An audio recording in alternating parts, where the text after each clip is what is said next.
Ao assistir a um filme, as tramas geralmente são bastante semelhantes. Há um conflito no filme, e esse conflito cresce e continua piorando até que alguém intervenha para resolver o conflito. O livro de Primeiros Reis é muito semelhante. Davi é rei no início do livro, mas está prestes a morrer. Após ele, Salomão, filho de Davi, assume e constrói o templo. No entanto, a partir daí, ele toma algumas decisões ruins. Então, quase todo rei depois dele piora as coisas, muitas vezes introduzindo a adoração de ídolos e afastando-se de Deus, até chegarmos ao rei Acabe. Acabe se torna o ápice, pois é o pior rei de todos. No entanto, grande parte de sua maldade é devida à sua esposa maligna, Jezabel. Aqui está um resumo rápido dessa mulher. Jezabel era filha de um rei fenício chamado Etbaal, o que a tornava uma princesa. Jezabel então se casou com Acabe, o 7º rei de Israel, tornando-se rainha. Jezabel era uma adoradora do deus cananeu da chuva e fertilidade, Baal. Ela era uma adoradora de ídolos, uma mulher influente, poderosa e maligna. Primeiros Reis, capítulo 21, verso 25, fala tanto de Acabe quanto de Jezabel, dizendo que não houve ninguém como Acabe, que se vendeu para fazer o que era mal aos olhos do Senhor, pois Jezabel, sua esposa, o incitava. Enquanto Acabe é culpado de seus próprios pecados, grande parte de sua queda se deve à sua esposa, Jezabel. Jezabel era uma mulher pagã que não seguia o Deus de Israel, mas o odiava. Em Primeiros Reis, capítulo 18, ela tenta matar propositadamente os profetas do Deus de Israel, um ato de maldade indescritível. É inacreditável pensar que Jezabel ficaria em tão audaz desafio ao Deus de Israel e buscaria matar seus servos. A Bíblia diz em Primeiros Reis, capítulo 18, verso 4, e quando Jezabel exterminava os profetas do Senhor, Obadias pegou 100 profetas e os escondeu em cavernas, 50 de cada vez, e os sustentou com pão e água. Assim, o rei Acabe não exterminou os profetas do Senhor. Jezabel, sua rainha, o fez naqueles tempos e naquela sociedade. Você pode imaginar como seria para o rei ser liderado por sua rainha.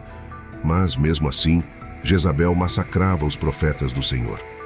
A Bíblia também diz em Primeiros Reis, capítulo 18, verso 19, agora, pois, manda reunir-se a mim todo o Israel no Monte Carmelo, e os 450 profetas de Baal e os 400 profetas de Aserá, que comem da mesa de Jezabel.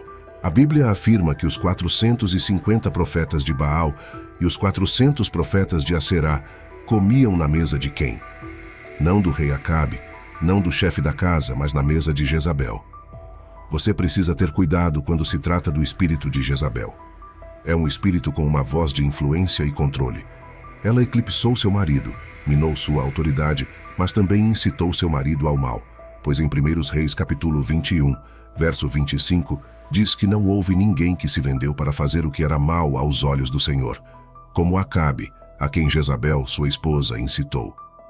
Houve momentos na vida de Acabe em que parecia que ele se arrependeria, até momentos em que parecia que ele queria seguir os caminhos de Deus. No entanto, toda vez que surgia um raio de esperança, Jezabel extinguia essa esperança. O episódio mais notável é a história de Primeiros Reis, capítulo 21. Neste capítulo, havia uma vinha pertencente a um homem chamado Nabote. Acabe desejava a vinha e até estava disposto a comprá-la, mas Nabote rejeitou a oferta porque seria contra a lei de Deus vender a herança.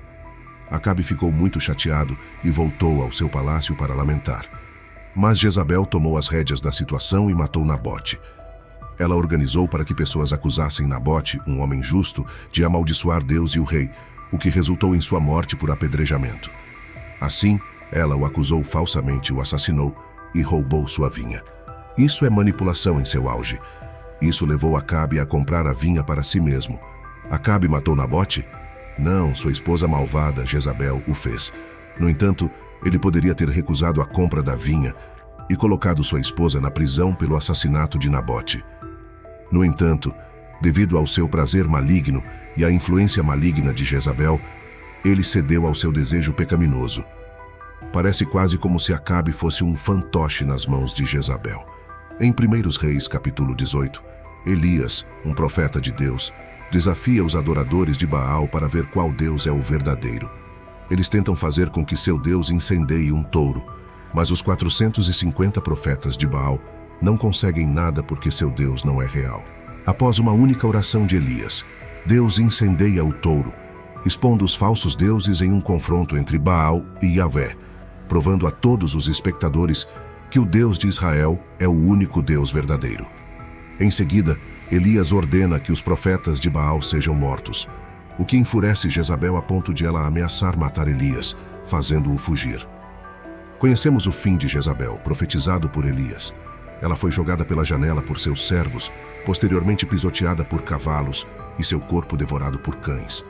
Ela teve a chance de se arrepender depois de ouvir o resultado do confronto e a profecia de sua morte horrível, mas escolheu continuar no caminho das trevas. Sim, Jezabel morreu e foi esquecida por muitos, no entanto, seu espírito ainda existe hoje e pode se manifestar no comportamento ou ações das pessoas ao nosso redor. A história de Acabe e Jezabel é uma história da qual devemos tomar nota ao nos cercarmos de pessoas más. É provável que tomemos decisões más sob sua influência e, às vezes, sua manipulação nos levará ao pecado. A segunda carta aos Coríntios, capítulo 16, verso 14 diz: Não vos ponhais em julgo desigual com os incrédulos, pois que comunhão tem a justiça com a injustiça? Ou que comunhão tem a luz com as trevas? Devemos ter cuidado para não nos unirmos a alguém que não conhece o Senhor, pois há a possibilidade de sermos arrastados para o mal. Claro, se você se encontrar casado diante de um incrédulo, você não deve se separar. No entanto, é preciso estar alerta para que seu cônjuge não o desvie, assim como Jezabel fez com Acabe. E quero que você aprenda que as pessoas frequentemente associam o espírito de Jezabel ao sexo, sedução e promiscuidade. Mas acredito que esses são apenas alguns dos frutos desse espírito. No cerne de Jezabel, no cerne desse espírito maligno, está o controle. É um espírito controlador e manipulador que cativa as pessoas. É um espírito que não tem gênero. Só porque é um espírito nomeado após uma mulher não significa que não possa ser encontrado em homens. Como eu disse, é um espírito de controle. E se você observar ao longo de sua vida, geralmente são as pessoas que têm sede de poder ou são obcecadas por controle que se revelam as mais prejudiciais e desagradáveis com as quais temos que lidar. E olhe para isso de outra maneira. Na igreja, no cerne da maioria dos conflitos, a questão está relacionada ao controle. Pastor versus presbíteros, diáconos versus corais. Esse ministério versus aquele ministério. Isso é o espírito de Jezabel. Ou que tal em casa? Quantos conflitos em um casamento são sobre controle? A Bíblia diz: Maridos, amai vossas mulheres. Não diz para controlá-las, diz para amá-las. Você ama sua esposa, Senhor? Porque se você quiser controlá-la, se estiver tentando controlar o que ela faz, o que ela diz, com quem ela está e quem ela vê, então você, Senhor, está sob o espírito de Jezabel. Isso vale para você também, Senhora. A Bíblia diz para respeitar seu marido, não tentar controlá-lo.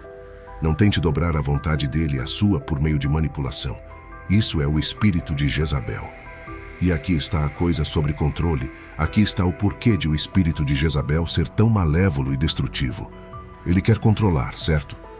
Mas deixe-me perguntar, Deus o controla? Ele o faz? Deus o faz fazer algo? Ele o faz querer amá-lo e servi-lo? Deus não o força a fazer nada. Ele quer que você seja salvo, mas não o forçará. Jesus Cristo bate à porta do seu coração, mas não o forçará. A história de Jezabel também serve para nos alertar sobre pessoas que têm um espírito religioso. Cuidado com pessoas religiosas que realmente não conhecem o poder salvador de Jesus Cristo. Elas afirmam segui-lo, mas não têm um relacionamento com ele. Elas cumprem deveres religiosos, buscam posições elevadas e pensam que são melhores que outros cristãos, mas Cristo está ausente de seus corações. Os fariseus eram muito assim, e temos nossa parcela de fariseus modernos. Este falso espírito da religião pode ser enganador, pois se mostra como justo quando, na verdade, é o oposto. Jezabel era dedicada à adoração de ídolos, e embora as pessoas com quem nos deparamos não sejam adoradoras de Baal, elas, em vez disso, adoram a si mesmas e estão tão longe de Deus quanto os pagãos. Cuidado com essas pessoas, elas são como lobos em pele de cordeiro. A última característica importante de Jezabel foi seu desrespeito e ódio à autoridade. Em sua mente, Ela tinha toda a autoridade como rainha e não se importava com Elias, o profeta, ou qualquer pessoa do povo de Deus. Ela não o ouviu nem se arrependeu de seus caminhos, mesmo depois de ele provar o poder e a soberania de Deus. Ela também zombou de Jeú, o comandante militar do exército de Israel, antes que ele ordenasse a seus servos que a jogassem para fora. Esse espírito também é evidente em nosso tempo, pois algumas pessoas querem buscar seu próprio ganho egoísta, sem se importar com a ordem ou a hierarquia. Há pessoas assim em nossas igrejas, em nossas famílias e comunidades. Esteja alerta contra tais pessoas, pois até mesmo questionariam a autoridade de Deus. Enquanto Jezabel conseguia o que queria, na maioria das vezes por meio de manipulação, esquemas, enganos e controle, no final, ela não pôde controlar seu próprio destino, o qual foi resultado de sua resistência a Deus. Também vemos que poder e status Espírito Santo e capacitado com discernimento para reconhecer as características do espírito de Jezabel nos outros. Lembre-se de que poder, fama e status não necessariamente significam que alguém está fazendo a coisa certa. Acabe e Jezabel tinham um poder imenso. Jezabel tinha quase 1000 profetas que comiam à sua mesa. Eles até tinham o poder de cometer assassinato por ganho pessoal e sair impunes. Contrariamente à mensagem do mundo de que fama, poder e status levam à boa vida, Jesus ensina que os primeiros serão os últimos, e os últimos serão os primeiros. A verdadeira realização vem de ser um humilde servo. Muitas histórias têm um clímax e uma resolução, mas nos livros de Primeiros e Segundos Reis parece não haver resolução. De vez em quando, haveria um rei conduzido pela mão de Deus, mas na maior parte os reis eram maus. Acabe, em particular, causou um mal significativo. O livro de Reis conclui com muitos israelitas sendo levados cativos em nações estrangeiras. Para encontrar uma resolução ou final feliz, precisamos olhar centenas de anos para o futuro. Enquanto a maioria dos reis de Israel afastava o povo de Deus, um viria para conduzi-los à retidão. Em vez de buscar poder, ele renunciou ao seu poder para servir. Embora tivesse o direito de punir seu povo por seus pecados, ele escolheu ser punido por eles. O clímax da história não está no livro de Reis, mas centenas de anos depois, na pessoa de Jesus Cristo, o Rei dos Reis e Senhor dos Senhores. O espírito de Jezabel é formidável, mas o espírito do nosso Deus é mais forte e superará todo o mal. Se você tem o Espírito Santo, será capaz de reconhecer essas características e saber como lidar com aqueles que têm o espírito de Jezabel agindo neles. Ore para ser guiado pelo Espírito Santo e equipado com discernimento para navegar por essas situações. Em conclusão, a história de Acabe e Jezabel nos alerta sobre os perigos do espírito de controle e manipulação, representado por Jezabel. Este espírito pode se manifestar em diferentes áreas de nossas vidas, desde relacionamentos pessoais até questões religiosas e sociais. A Bíblia nos adverte a não nos unirmos a pessoas que não conhecem o Senhor, pois podemos ser arrastados para o mal sob sua influência. Ao refletir sobre essa narrativa, convido você, querido espectador do canal Páginas da Bíblia, a clicar nos links deixados na descrição do vídeo ou no primeiro comentário fixado. Lá você encontrará recursos adicionais, estudos bíblicos e materiais que podem aprofundar seu entendimento sobre o tema abordado. Além disso, peço que faça parte da comunidade Páginas da Bíblia, clicando no botão de inscrição, curtindo o vídeo, compartilhando com seus amigos e familiares e ativando as notificações para não perder nenhum conteúdo relevante que possa fortalecer sua fé e conhecimento nas Escrituras. Lembre-se de que, assim como Acabe e Jezabel enfrentaram as consequências de suas escolhas, nossa verdadeira resolução e esperança estão em Jesus Cristo, o Rei dos Reis e Senhor dos Senhores. Com ele, podemos superar qualquer desafio e resistir aos espíritos malignos que buscam nos controlar. Que o Espírito Santo guie você em sua jornada espiritual e o capacite com discernimento para reconhecer e lidar com situações desafiadoras. Obrigado por estar conosco no canal Páginas da Bíblia. Que a paz do Senhor esteja sobre você.